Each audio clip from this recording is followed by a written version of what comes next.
எல்லாருக்கும் தெரியும் வானம் இருக்குது. வானத்தில் வந்து மழையும் அங்கேயே வருது, இடியும் அங்கேருந்தே வருது, இருட்டும் அங்கேயே இருந்து வருது, வெளிச்சமும் அங்கேயே இருந்து வருது, எல்லாருக்கும் தெரியும். அப்போ ஆத்தா எதுக்கு ஏதோ ஒப்பிட்டு சொல்லான்னு பாருங்க. எல்லாருக்கும் ஒரே வானந்தே, அதே மாதிரி எல்லாருக்கும் ஒரே மனசுதே. மனசு ஆத்தா மாற்றி வச்சுருக்காளா? எல்லாருக்கும் ஒரே மனசு.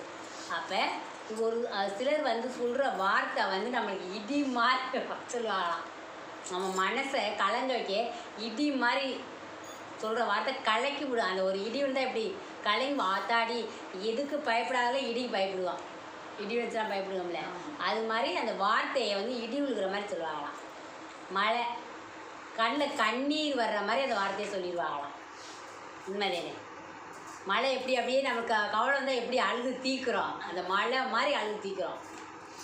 அதே மாதிரி வெளிச்சம் வெயில் நம்மளை சுடுற மாதிரி வார்த்தையை சொல்லுவாங்களாம். அவங்க சொல்கிற வார்த்தை நம்மளுக்கு பற்றி எரியுதுன்னு சொல்லுவோம் பார்த்தீங்களா, நெருப்பாக பற்றி. இவங்க சொன்ன வார்த்தை எனக்கு அப்படியே நினச்சா நெருப்பாக பற்றி எரியுதுன்னு சொல்லுவோம். உண்மையாக சொல்லுவோமா?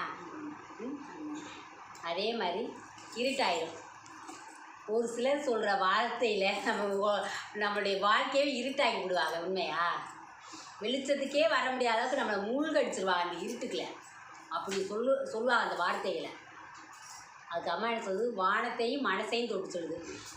அப்போ நம்ம அந்த வடிவெல்லாம் நமக்கு இருக்குதுன்னு சொல்லுது. ஆனால் இதை அப்படியே நம்ம திரும்பி யோசிக்கணும். மழை இருக்கிறதுனாலதே வெள்ளாமை விவசாயம் பண்ணி சாப்பிட்ற தண்ணி கிடைக்குதுன்னு நினச்சிக்கோங்க. நல்லதுலேயும் கெடுதல் ஒன்று செய்கிறால அதில் ஒரு நல்லது இருக்கான்.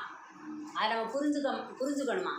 அப்போ மழை பெஞ்சாத்தே விவசாயம் நம்ம குடிக்க தண்ணி கிடைக்கும்.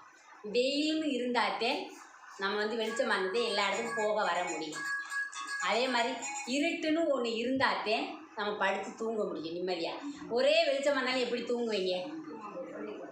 ஒரே வெளிச்சம் வந்தால் தூங்க முடியுதா? தூங்க முடியலை. அதனால நான் என்ன சொன்னேன், ஆத்தா என்ன சொல்கிறாங்கன்னா வந்து இந்த வானம் எப்படி எல்லாத்துக்கும் ஒரே இதுலேருந்து வருதோ அதே மாதிரி இந்த மனசும் நம்ம இன்பமாக இருக்கிறதுக்கு இந்த மனசுதையும் காரணம், நம்ம துன்பமாக இருக்கிறதுக்கு இந்த மனசுதையும் காரணம்.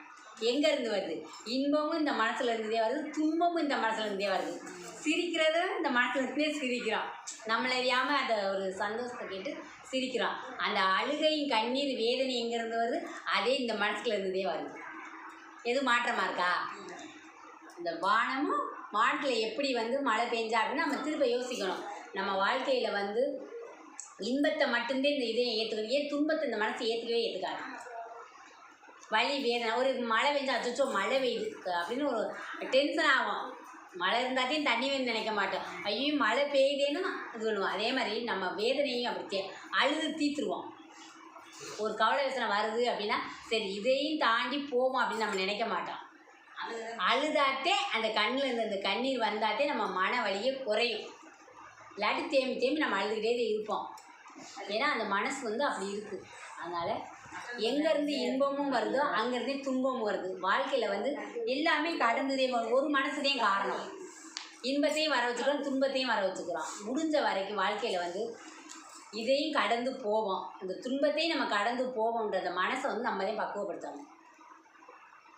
இதுவும் இன்னைக்கு துன்பமாக இருக்கா, இதே நிலை ஒரு 10 நிமிஷத்தில் அது மாறுறதுக்கு வாய்ப்பு இருக்குது. நம்ம சந்தோஷமாக இருக்கலாம். சந்தோஷமாக இருக்கிறோம் அப்படின்னு நினச்சி எல்லாரும் சொல்லுவாங்க நாங்கள் அவ்வளோ சந்தோஷமாக இப்போத்தே இருந்தாலும் ஒரே செகண்ட் சந்தோஷமே மாறிடுச்சுன்னு சொல்கிறவங்க இருக்காங்க. எல்லாத்துக்கும் காரணம் இந்த மனசுதே தான். ஒரே மனசுதே. வேறு மனசு கவலைப்படுது, ஒரு மனசு சந்தோஷப்படுதா? இந்த இதயத்துக்குள்ள இருந்து அந்த மனசுக்குள்ள இருந்து வர்ற ஒன்றுதே துன்பத்தையும் வர வைக்கிது, இன்பத்தையும் வர வைக்கிது. அந்த வானம் மாதிரி.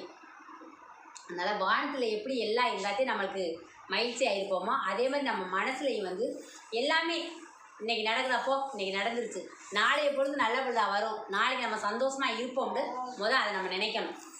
இன்றைக்கி கஷ்டப்பட்டதே நினச்சிக்கிட்டே இருக்கக்கூடாது. நம்ம நினைக்க அந்த கஷ்டமே நம்ம மனசுக்குள்ளே இருக்கும். என்றைக்கு ஒரு மனுஷன் கஷ்டத்தை தூக்கி வெளியில் நம்ம வீட்டை கூட்டி குப்பையை எப்படி வெளியில் அள்ளி எறிகிறோம் அதே மாதிரி நம்ம மனசுக்குள்ள இருக்க குப்பையை தூக்கி வெளியில் அள்ளி எறிஞ்சிடும்.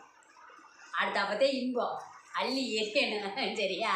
அள்ளி இருந்தாத்தே இன்பமா? சரியான்ட்ட? அதனால் என்ன அதுடா இன்பத்தை மட்டும் நம்ம மனசில் சுமப்போம், துன்பத்தை தூக்கி எறிஞ்சிருவோம் எல்லோரும். சரியா? நத்தத்து மாரியாத்தா கும்பிடுங்க. எல்லாமே வாழ்க்கையில் எங்களுக்கு இன்பமாக மாறன்னு தான் கும்பிடுங்க. அந்த ஆத்தா நம்ம வாழ்க்கையில் எல்லாத்தையும் இன்பமாக கொடுப்பான். சரியா?